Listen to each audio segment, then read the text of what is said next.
और ऐसे ही एकलव्य के लिए हमें हमेशा सिखाया जाता है कि द्रोणाचार्य ने उसका अंगूठा ले लिया था, पर क्यों लिया था ये कोई नहीं बताएगा।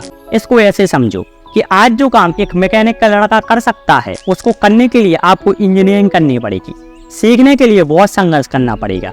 लोगों को बस पानी पीने पे मारा गया, औरतों को कपड़े पहनने पे पैसे देने पड़ते थे। कितनी दरिंदगी हुई हम और आप सोच भी नहीं सकते। कोई छोटा नहीं होना चाहता, सबकी मूंछें ऊपर है और गाने बज रहे हैं। तो चाणक्य जैसा ब्राह्मण मौर्य को कभी राजा नहीं बनाता, और ना आपको इतिहास में मौर्य गुप्ता काल देखने को मिलता, क्योंकि ना मौर्य ठाकुर हैं और ना गुप्ता। एक बहस जो सदियों से चलती आ रही है, वर्ण व्यवस्था या जाति व्यवस्था, इनमें क्या है सच? क्या जातिवाद धर्म से निकला है या धर्म ने हमें जातियों में बांट दिया, ये भेदभाव फैलाया? और अगर नहीं तो फिर जातिवाद आया कहाँ से? अब इसमें दो मत आ जाते।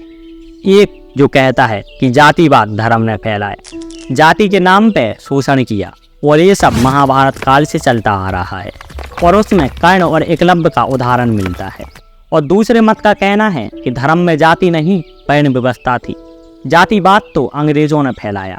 लेकिन यही लोग ये भी कहेंगे कि अगर आपको भगवान से मिलना है तो पहले पंडितों से मिलो, आपके पितरों का खाना भी पंडितों के मुंह से जाएगा। ये कहना है आज के बाबाओं का, और युद्ध का हक सिर्फ ठाकुर को है।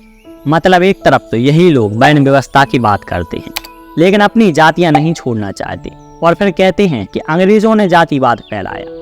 और आज हम जो जातियां मानते हैं, जैसे पंडित, ठाकुर, यादव, सोनी, जैन, वाल्मीकि, अहरवार या जितनी भी जनजातियां हैं, ये सब धर्म ने दी हैं या हमने खुद बनाई हैं अपने फायदे के लिए। तो आज हम इस पे ही बात करेंगे और इसको एक छोटी सी कहानी के जरिए समझेंगे, जो आपको वर्ण व्यवस्था से लेकर जाति तक सब समझा देगा। साथ में महाभारत काल में हुए भेदभाव को भी जानेंगे कि अगर जातिवाद नहीं था तो कर्ण को या एकलव्य को जाति के नाम पे शिक्षा क्यों नहीं दी, और क्या तब का ब्राह्मण, क्षत्रिय, वैश्य, शूद्र आज का पंडित, ठाकुर, बनिया, सोनी या वाल्मीकि और अहरवार हैं, या इनमें कोई भेद है, अथवा क्या मतलब है इस फोटो का? तो कहानी शुरू होती है चार दोस्तों से, जिनके नाम हम ABCD ले लेते हैं। कहानी को अच्छे से समझने के लिए आप खुद को इन चारों में से किन्हीं एक की जगह रख लें, और बाकी के तीन आपके दोस्त हैं।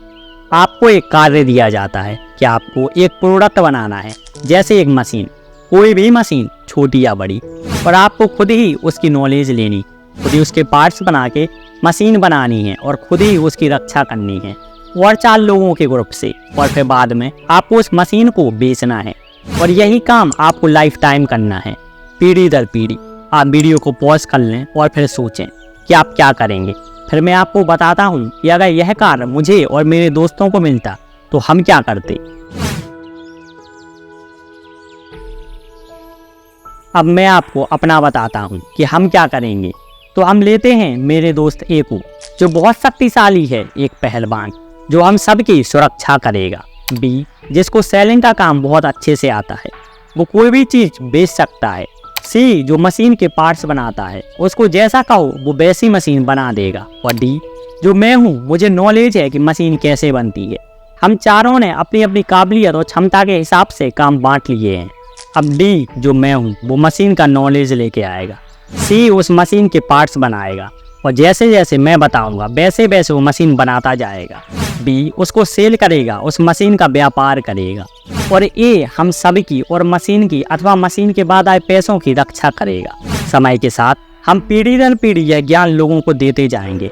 जो जिस काबिल होगा वह वही काम करेगा। ऐसा नहीं कि सी, जो पार्ट्स बनाता है, उसका बेटा मेरी या एक ही जगह नहीं ले सकता। अगर उसके अंदर काबिलियत होगी तो वो नॉलेज लेने या देने वाला भी बन सकता है, या पहलवान की तरह हमारी रक्षा भी कर सकता है। यही चारों लोग हैं, ब्राह्मण, क्षत्रिय, वैश्य और शूद्र। जो ज्ञान लेता है और उसको लोगों को या आने वाली पीढ़ी को देता है वह ब्राह्मण। जो व्यापार करता है वह वैश्य। जो व्यापार की चीजें बनाता है या लड़ने के लिए हथियार या पानी के लिए मटका वह शूद्र। और जो इन तीनों की और राज्य या देश की रक्षा करता है वह क्षत्रिय।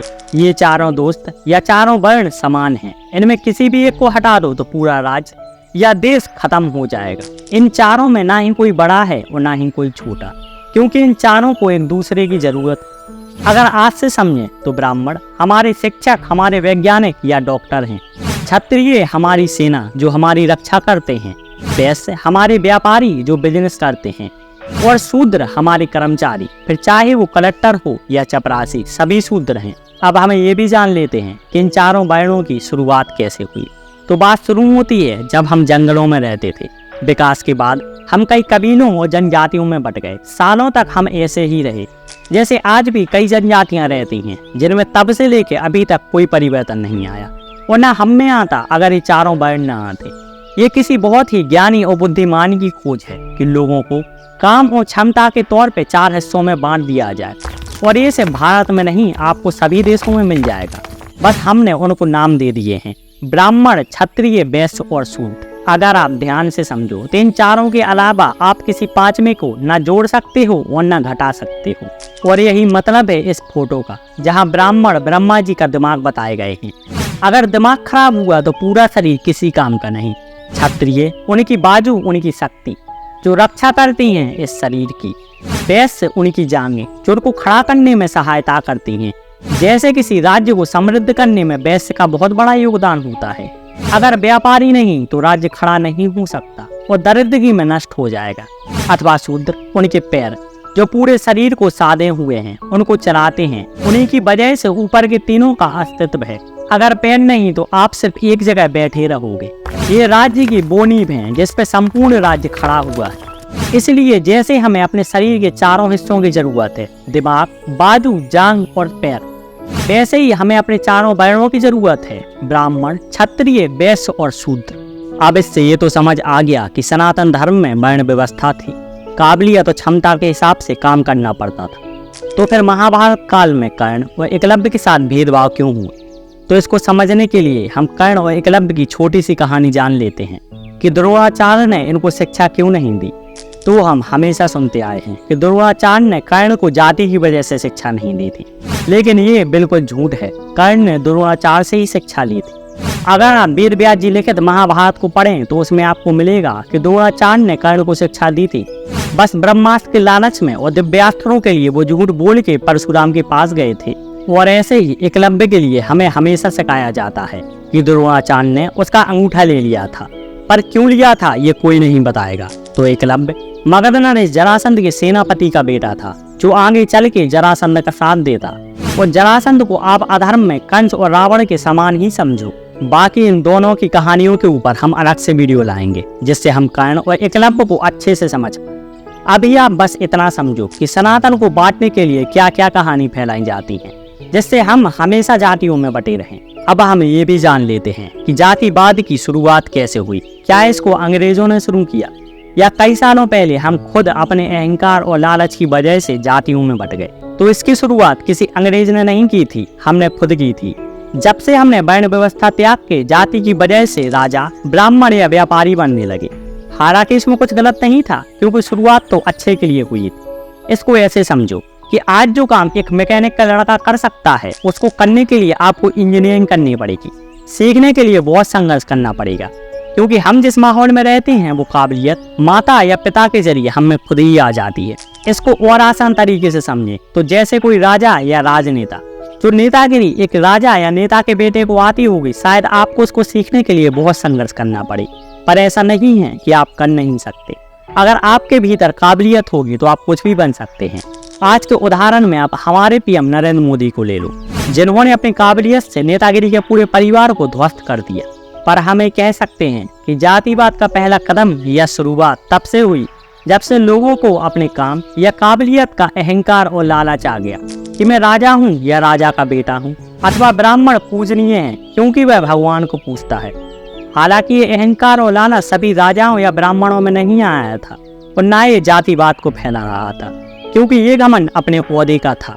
जैसे बड़े कर्मचारी को लगता है ना कि छोटा कर्मचारी मेरे नीचे है, वैसे ही और ये सामाजिक नहीं, व्यक्ति की अपनी अपनी धारणा थी। जैसे सभी बड़े या पैसे वाले जो गरीब या छोटे लोगों को नीचा नहीं देखते, वैसे ही आप इसको समझो। पर कुछ होते हैं, और ये मैं इसलिए बोल रहा हूँ क्योंकि अगर जातिवाद छुआछूत होता तो चाणक्य जैसा ब्राह्मण मौर्य को कभी राजा नहीं बनाता, और ना आपको इतिहास में मौर्य या गुप्ता काल देखने को मिलता, क्योंकि ना मौर्य ठाकुर हैं और ना गुप्ता, लेकिन दोनों ही क्षत्रिय हैं। पर समय के साथ ही ओहदे का घमंड समाज में बढ़ता ही गया। धर्म अंधविश्वास में बदल गया और एक आग लग चुकी थी, और उस आग में लकड़ी और तेल डाला अंग्रेजों ने, जिससे ये जातिवाद पूरे देश में फैल गया। मैं उनको दोष नहीं दूंगा क्योंकि फैलाने वाले तो हम ही थे। और ये जातिवाद इस कदर बढ़ गया कि जाति के नाम पे कितना शोषण हुआ हम सोच भी नहीं सकते। लोगों को बस पानी पीने पे मारा गया, औरतों को कपड़े पहनने पे पैसे देने पड़ते थे। कितनी दरिंदगी हुई हम और आप सोच भी नहीं सकते। और ऐसा नहीं कि सिर्फ एक बार पे अत्याचार हुआ, क्योंकि करने वाला कोई और था और सजा किसी और को मिलती थी। और आज जाति की घृणा इतनी बढ़ गई कि सभी खुद को बस बड़ा दिखाना चाहते हैं। कोई छोटा नहीं होना चाहता। सबको घमंड है कि उनके पूर्वजों ने महान काम किए और ये बस बैठे हैं और उस पर घमंड कर रहे हैं। और यही देन है उस परमात्मा की कि हम कब ब्राह्मण, क्षत्रिय, वैश्य, शूद्र से पंडित, ठाकुर, जैन, यादव, सोनी या दलित बन गए, पता ही नहीं चला। अगर किसी को पता है तो हमें भी बताएं कि ब्राह्मण पंडित कब बन गया या क्षत्रिय, ठाकुर, क्योंकि इनका एक दूसरे से कोई संबंध नहीं। क्योंकि इन चारों वर्णों के अंदर काबिलियत थी और इनके लिए कोई भी काम छोटा या बड़ा नहीं था। लेकिन आज बस सबको अपनी जाति का घमंड है। कोई छोटा नहीं होना चाहता, सबकी मूंछें ऊपर हैं और गाने बज रहे हैं कि हम पंडित हैं, हम ठाकुर हैं, हम गुर्जर हैं, हम जाट हैं, हम यादव हैं, हम वाल्मीकि हैं या हम चमार हैं। इसलिए आप सबसे अनुरोध है कि अपना जातिवाद त्याग के अपने धर्म से जुड़ें, जहाँ सब समान थे, जहाँ जाति नाम का कोई शब्द ही नहीं था। ये कास्ट सिस्टम तो बाहरी लोगों की देन है। अपनों के साथ आओ, अपनों को पहचानो, अपने उस परमात्मा को और एक बनो, सिर्फ सनातन। धन्यवाद।